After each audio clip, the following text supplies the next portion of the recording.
Bonjour et bienvenue dans iGeekno, une émission consacrée aujourd'hui à Boruto, la série animée.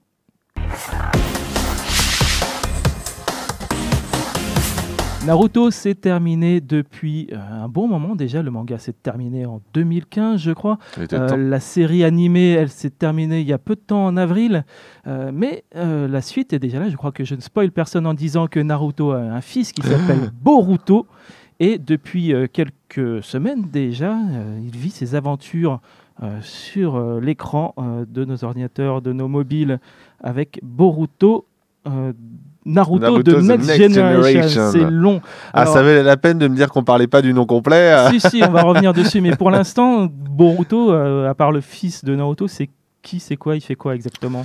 Bah, c'est le fils de Naruto, j'ai envie de te dire. C'est le meilleur ninja du monde ? Non, pas vraiment. Là, en l'occurrence, Boruto se passe, enfin, en tout cas, l'anime se passe avant le film qui est sorti en 2015, qui s'appelait Boruto Naruto, ou Naruto Boruto, je ne sais plus. En tout cas, il y avait Naruto dans le titre. Et il faut qu'ils mettent les deux, sinon voilà. ça ne vend pas. Et donc, en gros, le film se passait alors qu'ils étaient déjà bien intégrés dans l'académie des ninjas. Là, l'anime se passe, enfin en tout cas démarre alors qu'ils vont entrer dès le lendemain dans l'académie. Donc ils sont pas encore du tout dans l'académie, c'est encore des kids avec des problématiques de kids, on le verra un petit peu plus tard.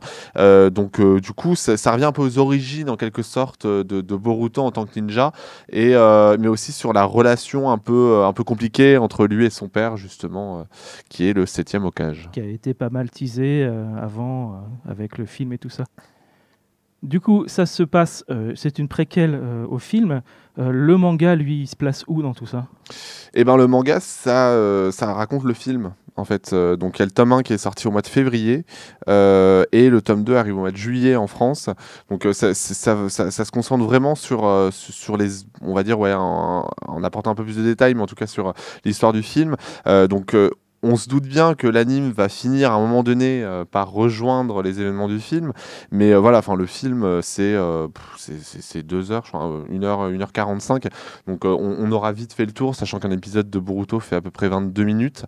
Donc bon, après quand on connaît la longueur des saisons de Naruto, on en a encore pour 2-3 ans avant de rejoindre cet arc-là, donc surtout qu'ils n'hésitent pas un peu à tirer en longueur, donc non. L'anime est quand même radicalement différent du manga et du film. Et du coup, est-ce que c'est radicalement différent de Naruto, finalement ? Dans le ton, oui, quand même. Bon, alors, je ne suis pas un pro, un fin connaisseur de l'univers de Naruto, mais Boruto est quand même plus enfantin, pardon, donc forcément le ton s'en ressent. On est aussi dans des problématiques qui sont très liées à la jeunesse du personnage, au fait que c'est un nouveau ninja. Il y a aussi justement cette relation avec le père, donc Naruto forcément, qui est régulièrement mise en avant dans les différents épisodes. Il y en a que 5 pour l'instant diffusés, hein, donc on fait juste un rapport d'étape. Mais donc ça change un peu justement Naruto de ce point de vue-là. C'est le fait qu'il y a le père qui est là, le poids du père, et à côté de ça il y a Boruto qui commence un peu à se rendre compte qu'il y a des méchants chakras, en tout cas ce qu'on prend pour du chakra pour le moment, donc c'est de ce côté-là ils arrivent à se différencier. Après bon ceux qui ont vu Naruto, ça reste surtout pendant 500 épisodes. C'est ça, c'est un peu parfois des combats qui sont provoqués à la va-vite sur des bêtises.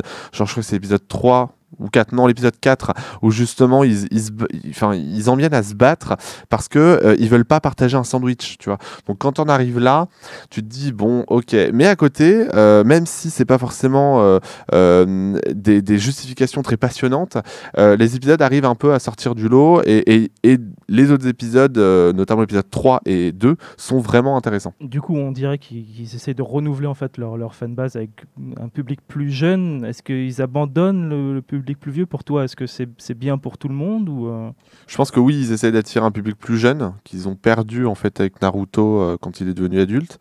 Mais après, est-ce que ça s'adresse beaucoup aux fans de Naruto ? J'imagine sur les premiers épisodes, oui.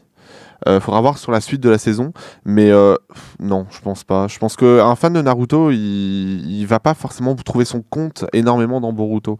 Il va aimer, mais pas de manière, voilà, par habitude. Alors que quelqu'un qui connaît pas beaucoup Naruto, il aimera Boruto par son ton un peu, enfin très très frais, tu vois, ce côté très Jones qui est marrant, et puis surtout sur le fait qu'on observe un peu des problématiques liées, comme je disais, à la jeunesse, mais aussi du coup à l'école. Par exemple, il y a le harcèlement scolaire, ce genre de choses qui sont un petit peu mis en avant, pas forcément assez, mais en tout cas mis en avant.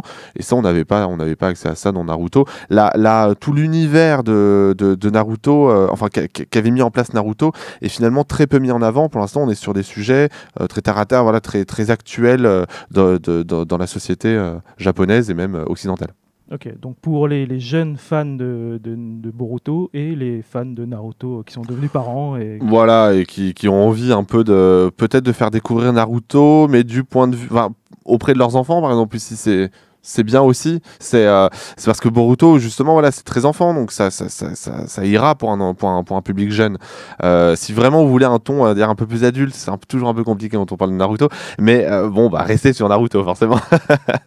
On peut se retaper les 705 épisodes. C'est ça, ou même les Boruto, multiples jeux de Namco Bandai. Ça se joue en famille aussi. Boruto arrive de toute façon aussi chez Bandai Namco sous la forme de jeux bientôt. Là, donc, il y a déjà des DLC pour les jeux existants de Naruto. Il reprend la relève partout de toute façon. Et pour la série animée Boruto, Naruto The Next Generation, ça se passe sur ADN tous les mercredis matins à 11h30. Ouais, dans ces eaux-là. En simulcast. Et puis sinon, vous avez les critiques sur IGN à peu près toutes les semaines. Voilà, je vais essayer de tenir la cadence. Pour savoir un peu ce qui se passe.